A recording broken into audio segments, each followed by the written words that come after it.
బరాబర్ ప్రేమిస్తా. ఒక మంచి సినిమా అయ్యే స్కోప్ ఉండే మూవీకి. కానీ 2 సీన్స్ వల్ల సినిమా జస్ట్ యావరేజ్గానే ఉండిపోయింది.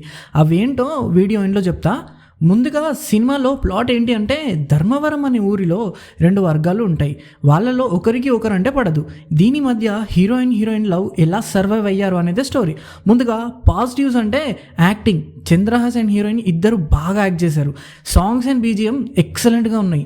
ఆ విలేజ్ లొకేషన్స్ ఏవి అయితే ఉన్నాయో చాలా బ్యూటిఫుల్గా ఉన్నాయి. కామెడీ అక్కడక్కడ వర్కౌట్ అయింది. ఎమోషనల్ సీన్స్ కూడా బాగానే వర్క్ అయ్యాయి.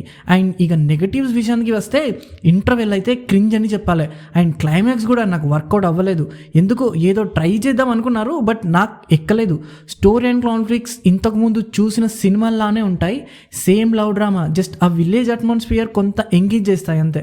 మీరు ఒక కాన్ఫ్లిక్ట్ అనుకున్నప్పుడు దాని మీదే ఉండాలి, కానీ ఇంటర్వెల్లో ఇలా చూపించి ఆడియన్స్లో ఒక క్వశ్చన్ మార్క్ పెడదాం అన్నట్టు ఉంది. ఇంటర్వెల్ తర్వాత అది ఇది కాదు అంటే మేము ఏమైనా థ్రిల్లింగ్ సినిమా చూస్తున్నామా లేదా ఒక లవ్ స్టోరీ చూస్తున్నామా? అండ్ క్లైమాక్స్లో అలా జరిగింది అని ఆడియన్స్ని నమ్మించి ఎట్ లాస్ట్కి ఏదో హ్యాపీ ఎండింగ్ ఇవ్వాలి అన్నట్టు ఇచ్చారు. నాకైతే మినిమం ఇంపాక్ట్ కూడా అనిపించలేదు. సినిమాటోగ్రఫీ అండ్ కలర్ గ్రేడింగ్ బాగానే ఉన్నాయి. ఓవరాల్గా నాకైతే యావరేజ్గా అనిపించింది. చంద్రహాస్కి ఉన్న నోటిదూల వల్ల మంచి సినిమాకి కూడా ఎవ్వరూ రాకుండా చూస్తున్నాడు. మళ్ళీ ఏడవడం ఒకటి. సినిమా ఇండస్ట్రీలో ముందుగా కావాల్సింది డిసిప్లిన్. అది ఉంటే ఏ బ్యాక్గ్రౌండ్ లేకున్నా స్టార్ అవుతారు. ఎగ్జాంపుల్ రవితేజ గారు అండ్ నాని గారిని తీసుకో. అంత ఎందుకు రామ్ చరణ్ గారు అండ్ మహేష్ బాబు గారిని తీసుకో.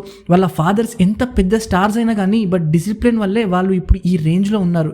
ఇంకా ఇంతే గాయ్స్, సినిమా చూస్తారో లేదో మీ ఇష్టం. నేనైతే చూడండి అనే చెప్తా. వీడియో మీకు నచ్చితే సబ్స్క్రైబ్ చేయడం మర్చిపోకండి.